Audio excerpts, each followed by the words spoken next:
할렐루야. 4월 8일 토요일 원포인트 큐티 가운데 오신 여러분들을 주님의 이름으로 사랑하고 축복합니다. 오늘 하나님께서 우리에게 주신 말씀은 누가복음 23장 44절에서 56절까지의 말씀입니다. 누가복음 23장 44절에서 56절까지의 말씀 다 같이 한 목소리로 읽도록 하겠습니다. 때가 제6시쯤 되어 해가 빛을 잃고 온 땅에 어둠이 임하여 제9시까지 계속하며 성소의 휘장이 한가운데가 찢어지더라. 예수께서 큰 소리로 불러 이르시되 아버지 내 영혼을 아버지 손에 부탁하나이다 하고 이 말씀을 하신 후 숨지시니라.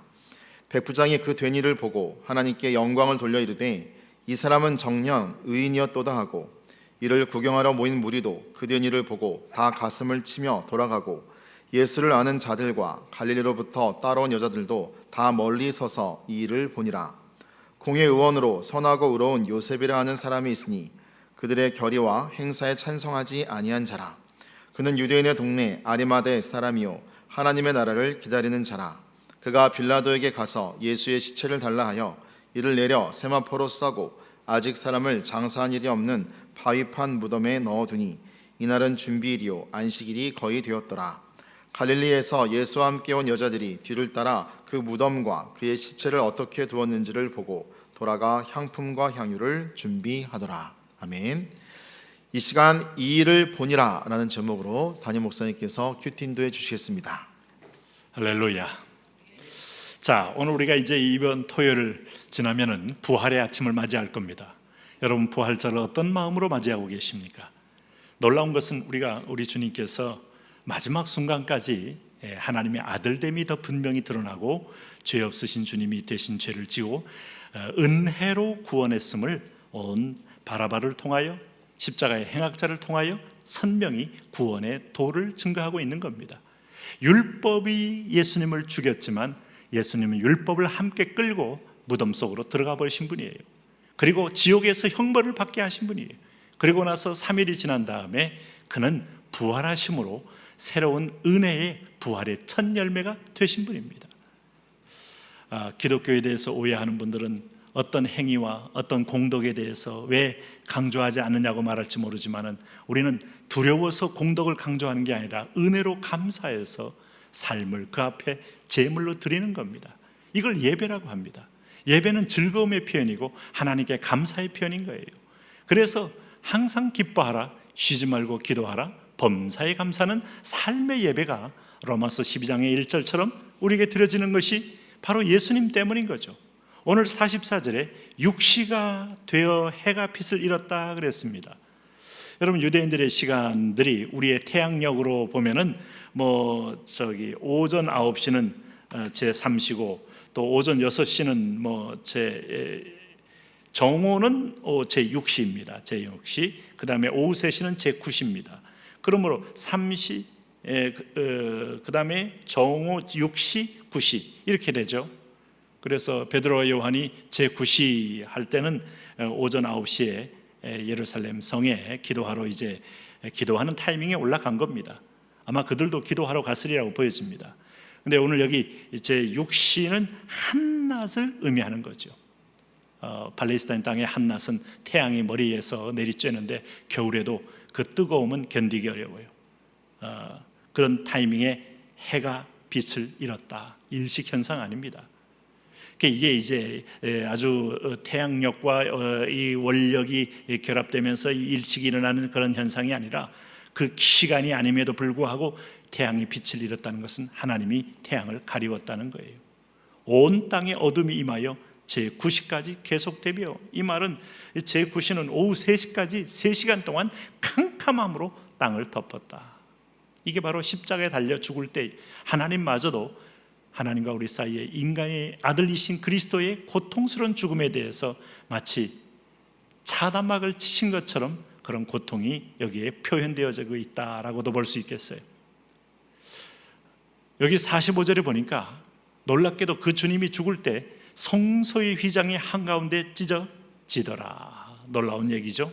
여러분, 이 성소의 휘장은 소가적으로 만들어서 장정이 한 20명이 달라붙어도 결코 찢어지지 않는 것인데 이게 굉장히 큰 것입니다.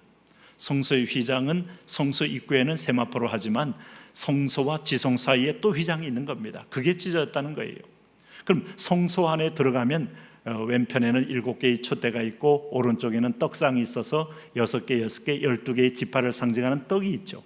그리고 그 한가운데 분향단이 있죠. 분향단 바로 앞에 성막이 휘장이 있는 겁니다. 그 안에 들어가면 지성소인 거예요. 지성소에 우리가 잘 아는 법궤 위에 시은좌가 있죠. 이게 찢어졌다는 것은 충격적인 사건이죠.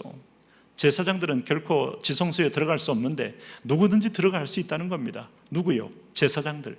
대제사장만 1년에 한 차례씩 대속죄일에 들어가는 지성소를 이제는 매일같이 들어왔던 제사장들도 하나님이 계신 지성소에 들어갈 수 있는 휘장이 드디어 개방이 되었다는 거예요. 저와 여러분이 누구죠? 베드로전서 2장 9절 말씀, 우리는 다 그의 소유된 백성이요 왕 같은 제사장. 우리가 언제든지 간에 번제단에서부터 주님이 계신 지성소까지 보혈을 따라 들어가면 오늘 새롭고 산 길을 따라 들어감으로 하나님 만나게 될 수 있는 겁니다. 이 사건이 바로 율법으로 갈 수 없는 은혜로 연 새로운 구원의 길인 거예요. 놀랍지 않습니까? 어떤 종파에서 이런 놀라운 이 복음과 비밀이 있습니까? 하나님의 아들이 죽었다는 얘기를 들어본 적이 있습니까? 나를 위해서 죽었다는 얘기를 들어본 적이 있습니까? 그리고 그분이 첫 번째 십자가상에서 저들의 죄를 용서를 구하는 위대한 기도를 들어본 적이 있습니까? 오늘 46절에 예수님이 드디어 치명적인 운명을 하면서 말씀합니다. 예수께서 큰 소리로 불러 이르시되 아버지 내 영혼을 아버지 손에 부탁하나이다 하고 이 말씀을 하신 후에 숨지시니라 할 때 예수님 몸이 숨이 떠나가면서 영이 떠나가며 그의 몸은 뻣뻣하게 굳어가며 드디어 그는 무덤 속에 들어갈 죽음의 흙덩이가 되는 겁니다. 오늘 여기 47절에 이 광경을 봤던 백부장은 말합니다. 하나님께 영광을 돌려 이르되 이 사람은 정령 의인이었도다. 로마의 백부장이 진정으로 하나님의 아들이심을 알고 진정한 고백을 해요. 자, 사두개인들, 바리새인들, 제사장들, 산헤드린 공의원들, 백성들, 어쩌면 그 율법 공동체는 그리스도를 향하여 정죄와 저주의 그런 여러분 무서운 화살을 쏟아냈지만 오늘 백부장은 정령 의인이었도다. 이런 증언들을 잘 보십시오. 그리고 이를 구경하러 모인 무리도 여기 유대인들이 있겠죠. 그 된 일을 보고 다 가슴을 치며 돌아갔다는 얘기가 뭘까요? 이제는 후회해도 늦어요. 마지막 주님이 재림하는 날 가슴을 치고 후회해도 늦어요. 저들이 하는 일을 알지 못하는 무지함이 있어요. 호세아 6장 4절 말씀처럼 여호와를 알지 못하는 것이 저주의 심판이에요. 우리가 예수 믿으면 하나님을 알게 되는 성령이 와요. 하나님 말씀이 깨달아져요. 하나님의 의중이 깨달아져요. 하나님의 섭리가 깨달아져요. 악인도 사용하여 하나님의 구원 역사를 이룬 놀라운 하나님의 손길이 깨달아져요. 그런데 평생 동안 인생이 자기가 주인인 줄 알고 자기 이 땅에 이생의 자랑이나 추구하고 안목의 정욕이나 채우고 육신의 정욕이나 누리면서 사는 것이 인생의 전부 최고의 행복인 줄 아는 자, 깨닫지 못하는 자죠. 그러면서 49절에 예수를 아는 자들과 갈릴리로부터 따라온 여자들도 다 멀리 서서 이를 보니라. 마지막 그림자같이 붙었던 여인들은 누구였죠? 마리아들이었지 않습니까? 여기 갈릴리 예수를 아는 자들, 다 제자들 여기에 포함되어 있지 않겠습니까? 네? 여러분 주님과 함께 우리가 어디까지 가시기를 원하세요? 골고다 언덕 아래, 골고다 언덕까지? 아니, 우리는 정과 욕심을 십자가에 못 박으려 그랬습니다. 걱정하지 마세요. 주님이 고난 다 당했습니다. 내가 당할 고난이 없어요. 그러나 그리스도의 남은 고난이라는 것은 이 땅을 살아가면서 좁은 길을 가는 주님을 따라가는 어떤 고난을 말하는 거예요. 내 육체에 채운다고 했어요. 이제는 그분이 부활한 걸 봤으니 흔들리지 말고 끝까지 따라가라는 것이죠. 오늘 여기 50절에 보면은 공의 의원으로서 선하고 의로운 요셉이라 하는 사람이 등장합니다. 자, 요셉은 아리마대 사람인데 하나님 나라를 기다리는 자예요. 놀랍지 않습니까? 네. 거기 산헤드린 공의회 멤버라고 보는데 모든 사람이 다 그렇게 하나님을 등진 건 아닙니다. 그 중에 또 다른 남은 자가 또 있어요. 여러분, 세상은 다 타락한 거 아니에요. 바알에게 무릎 꿇지 않은 7,000명이 숨어 있어요. 엘리야 혼자가 있고 엘리사 혼자가 있듯이 걱정할 거 없어요. 하나님은 그를 통하여 기어코 하나님의 일을 이루기 때문에 걱정하지 말라는 거지, 그 숫자 때문에 걱정하지 말라는 말은 아닙니다. 숫자가 더 적을 수도 있어요. 그런데 아리마대 사람 요셉은 담대하게 빌라도에 가서 시체를 요구하고 세마포로 싸서, 세마포가 이게 가난한 사람은 없는 거거든요. 그리고 자기가 준비해놨던 무덤, 부자니까 무덤을 예배해 놓거든요. 거기에 무덤에 장사하고 돌로 이제 닫아두게 됨으로써 예수님의 부활은 역사적 사건의 드라마에 한 일조하는 인물이 됩니다. 그러면서 오늘 55절에 여기 갈릴리에서 예수와 함께한 여자들이 뒤를 따라 그 무덤과 그의 시체를 어떻게 두었는지를 보고 돌아가 향품과 향유를 준비하더라.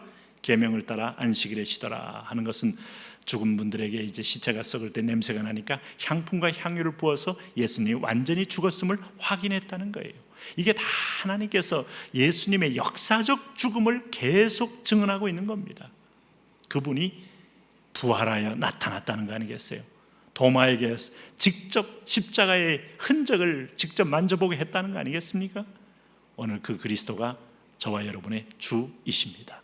주님, 당신 때문에 내가 살고 있습니다. 내가 불러야 할 영원한 나의 주여, 나의 하나님이십니다. 오늘도 나와 동행하시고 이제는 죽음마저 이긴 주님과 동참함으로 죽음의 세력을 담대히 이기면서 승리하며 살게 하여 주옵소서. 예수님 이름으로 기도합니다.